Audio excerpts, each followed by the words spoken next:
Welcome to the top 12 of the most powerful women in the world. According to Forbes, these are the 12 most powerful women in the world. Let's go!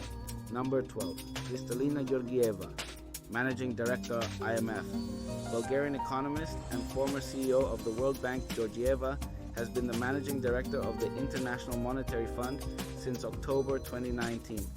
Georgieva was previously the interim president for the World Bank Group and was responsible for the organization's efforts to end extreme poverty by 2030. In December 2019, Georgieva spearheaded a new 3-year loan program with Ukraine worth $5.5 billion. Among her main focuses are the climate crisis and its link to financial stability, as well as the rising debt levels in Africa. The IMF has been a source of financial support to member countries since the beginning of the pandemic, increasing lending by 50% to $270 billion. Number 11, Julie Sweet, Chair and CEO, Accenture.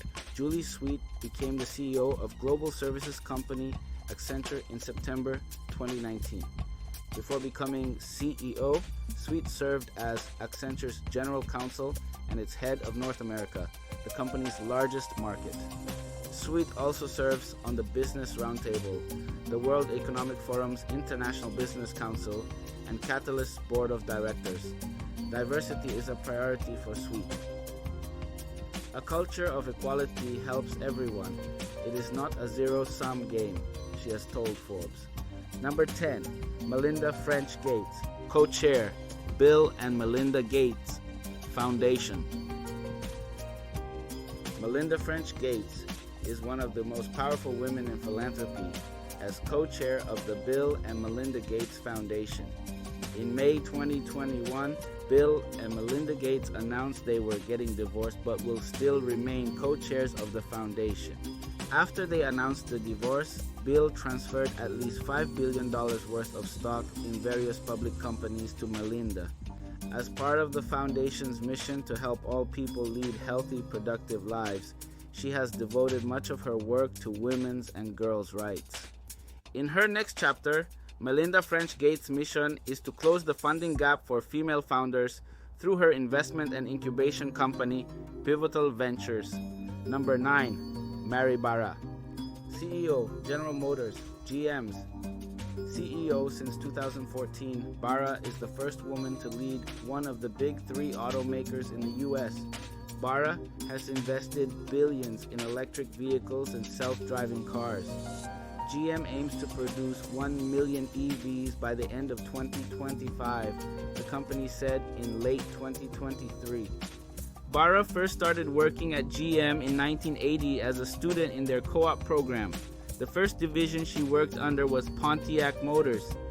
She is the chair of the Business Roundtable, a collection of America's most powerful corporate CEOs. Barra also sits on the board of directors for the Walt Disney Company. Number 8, Abigail Johnson, Chairman and CEO, Fidelity. Abigail Johnson has served as CEO of Fidelity Investments since 2014, when she took over for her father, and has been chairman since 2016. Her grandfather, Edward Johnson II, founded the Boston-based mutual fund giant in 1946. She owns an estimated 28.5% stake of the firm, which as of September 2023 manages discretionary assets totaling $4.5 trillion.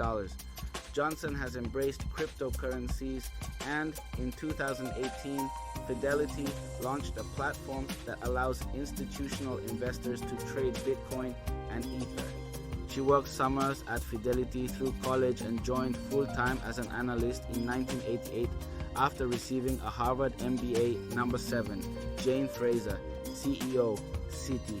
Longtime Citigroup executive Jane Fraser was named as CEO Michael Corbat's successor in 2020. She officially assumed the role in March 2021. As Citi's first female CEO in history, she is also the first ever woman to run a major Wall Street bank. Prior to being named the company's CEO, Fraser served as president of Citigroup and CEO of Global Consumer Banking. Since joining Citi in 2004, she's led multiple groups, including corporate strategy and mergers and acquisitions during the financial crisis. Number 6. Karen Lynch, CEO, CVS. Lynch ascended to the top role at the 300,000-person health services company in February 2021. She joined CVS as its executive vice president when it completed its $70 billion acquisition of Aetna in 2018. In 2023, Lynch spearheaded acquisitions of primary care provider Oak Street Health and home health care specialist Signify Health for $10 billion and $8 billion, respectively.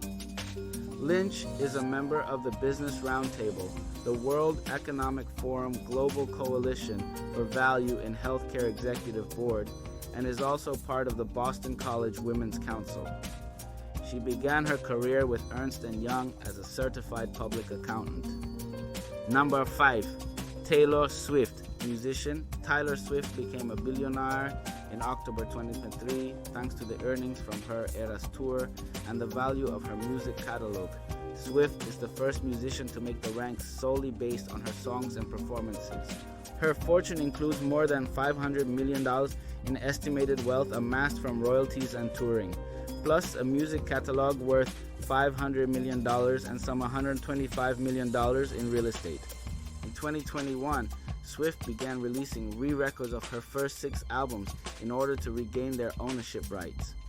Demand for tickets to her 2023 Eras tour overwhelmed Ticketmaster, prompting members of Congress to question the company's hold on concert sales. Number 4. Giorgia Meloni, Prime Minister, Italy. On October 22, 2022, Giorgia Meloni took office as Italy's Prime Minister, becoming the first woman in history to hold the role. Meloni is also the president of Italy's right-wing Brothers of Italy party. She assumed that office in March 2014.